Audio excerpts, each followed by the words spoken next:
Good morning, everyone. I hope you are fine. Our lecture today is an introduction to 16th century English drama, part 1. This lecture will include history of drama, its origin, definition, and its elements.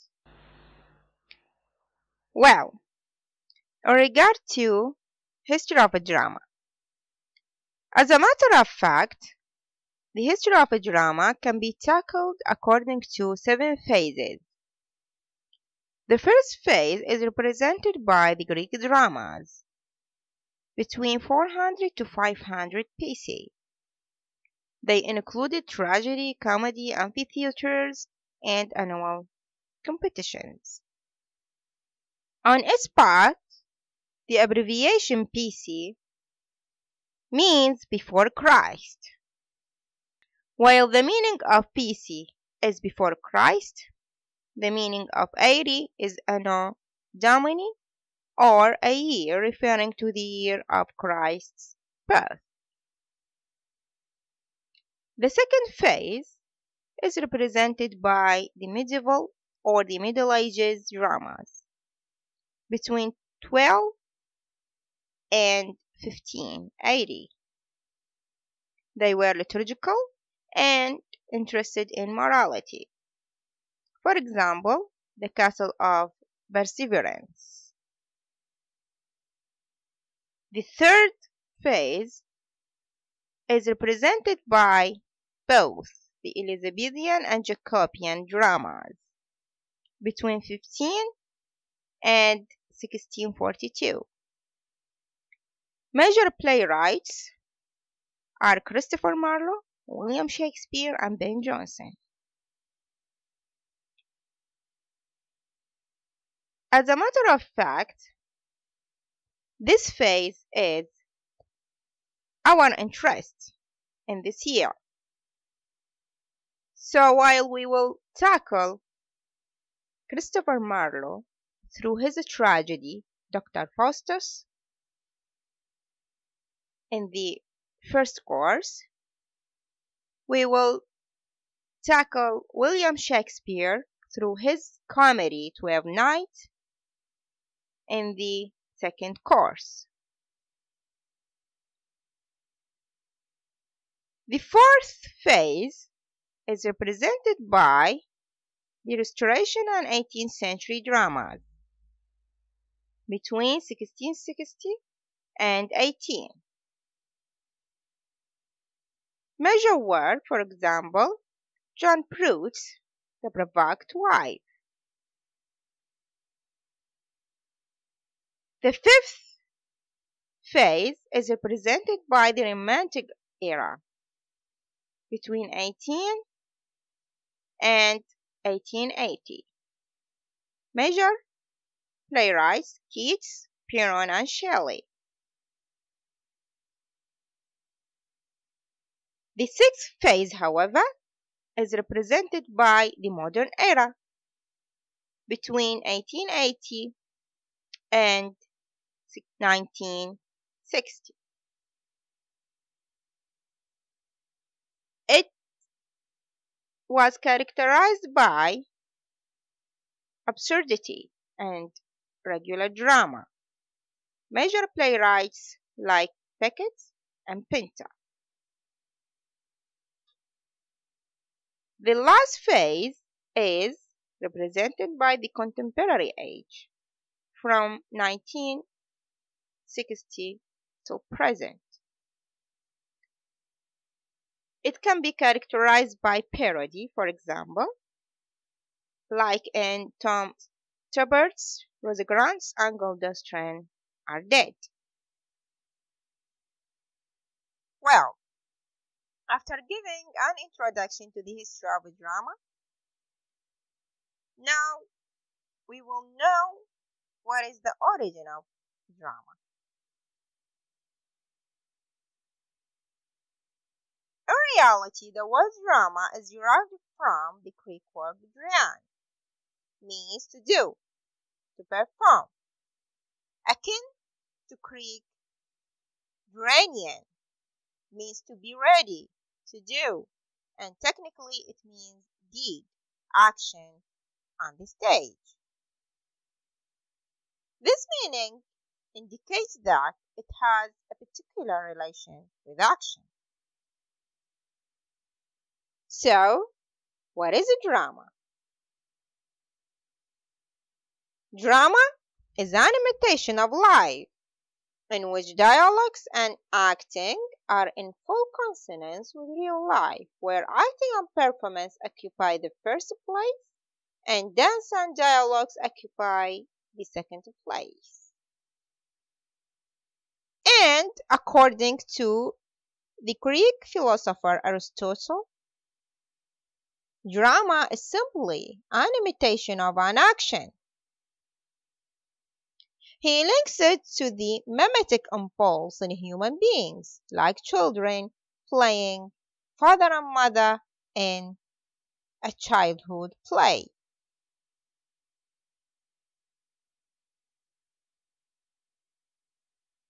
Now, after defining drama, Aristotle placed 5 major elements of drama that are imitation, plot, action, dialogue, and character. In addition to 2 other elements that are setting and content or theme. For the first element, imitation, it is in simple terms means the act of copying somebody or something. It is an act of copying the way somebody talks and behaves, especially to entertain.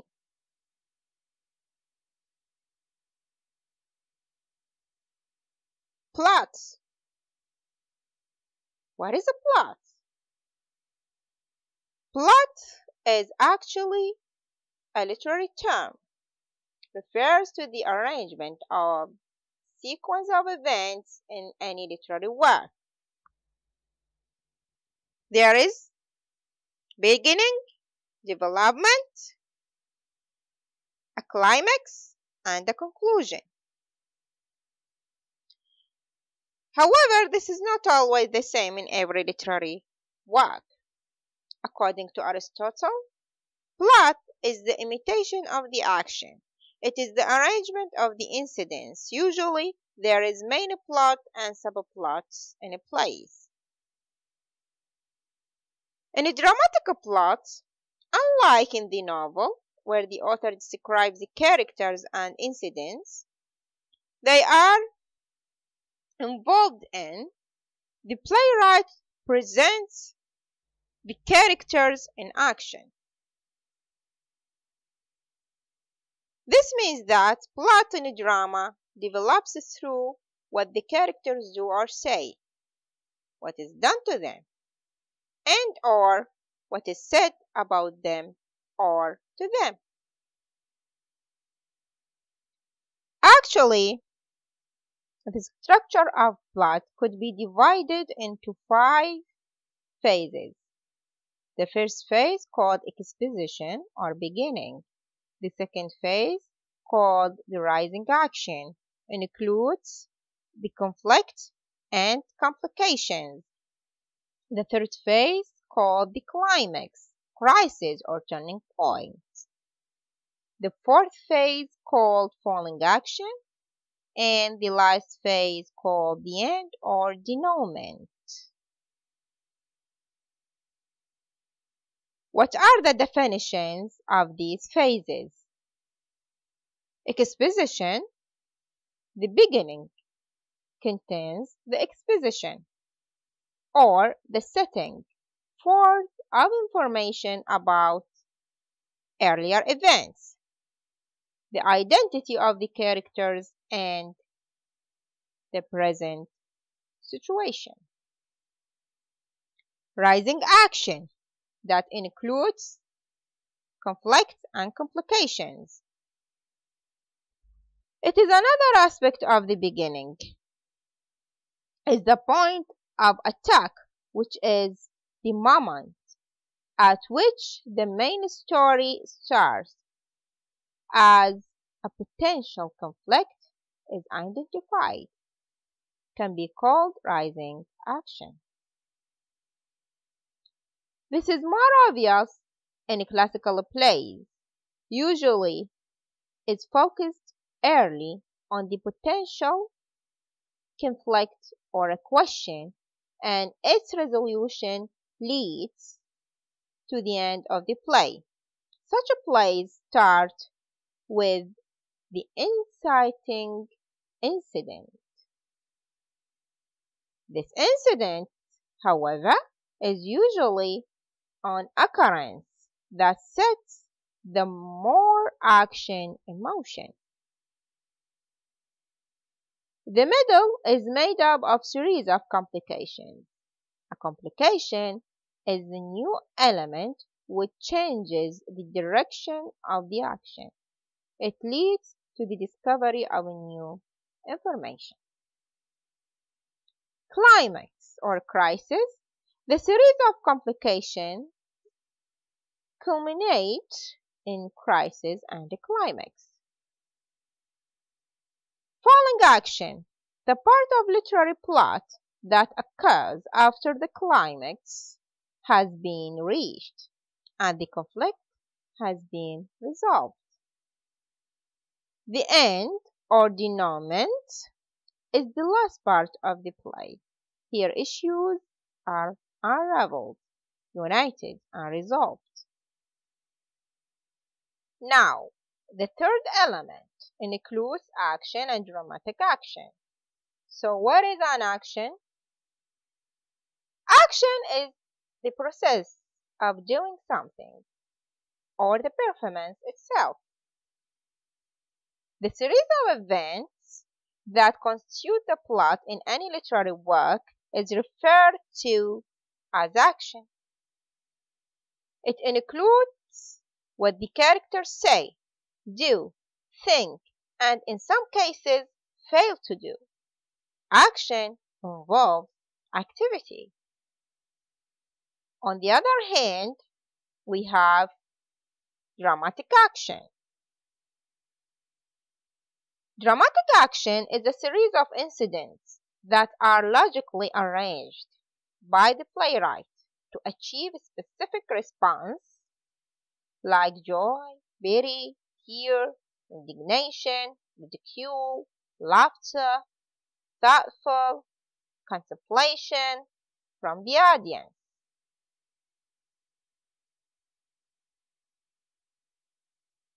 Now, the fourth element is dialogue. What is dialogue? Dialogue is a discussion between two or more people. In literary works, it refers to a composition in a conversational form. In the novel, it is incorporated in the story, that is, as the story progresses. The novelist gives two or more characters the opportunity to discuss or comment on certain issues, and the story continues in a prose form. However, in a drama, the entire story is presented in dialogue. Dialogue is a highly specialized form of conversation that is designed to suit various contexts and modes of drama. The fifth important element can be characters. Characters refer to the people who act the play. The story in a play is told as people talk to one another and interact in interpersonal relationships. These people are referred to as characters. However, characters in a play must not necessarily be human beings. Animals or things can be used as characters. So we have three types of characters: human beings, animals, or objects.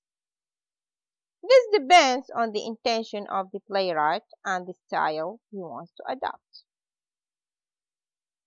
Also, characters are of two important types.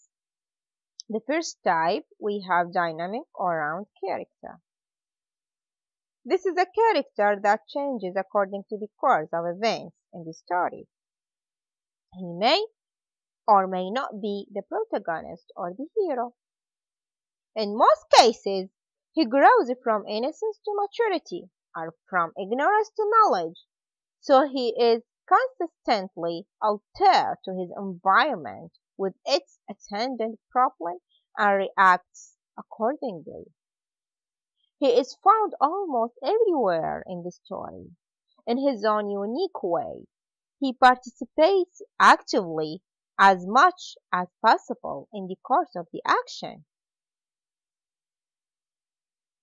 He seems to have no special alignment to any group, but tries not to lose his credibility or acceptability. The second type of characters, we have static, flat, or stock character.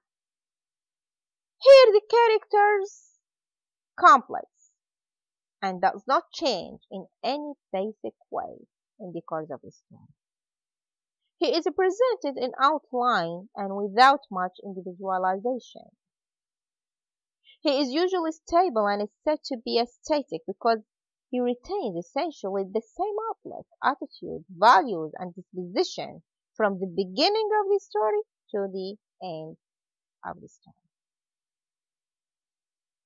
On the other side, the playwright's imaginative creation of characters that can effectively dramatize his story is called characterization.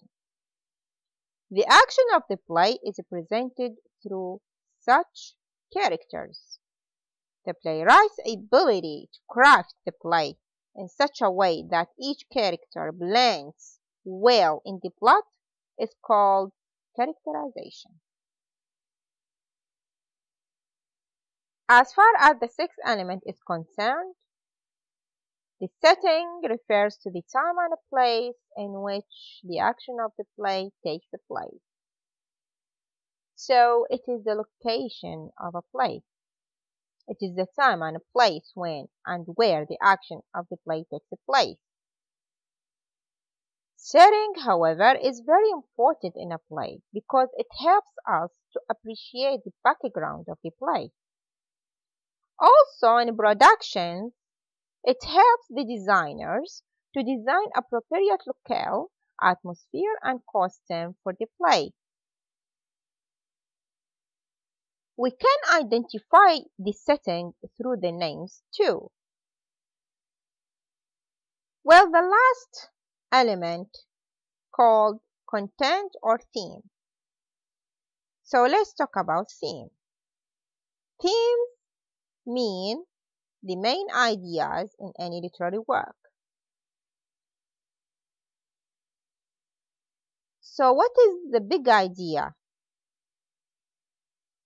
of the play or any literary work? So theme is the main idea in a play that permeates its entire. The theme of a play can be identified through the dialogue, actions, and manifestations in the actions of the major characters as they interact with other characters in the play. The interpersonal relationships of the characters help to highlight and advance the particular idea. That was the end of our lecture today. For further reading, please refer to these sources. Next lecture, I will define the main grammatic conventions. Thank you very much for your time and good luck.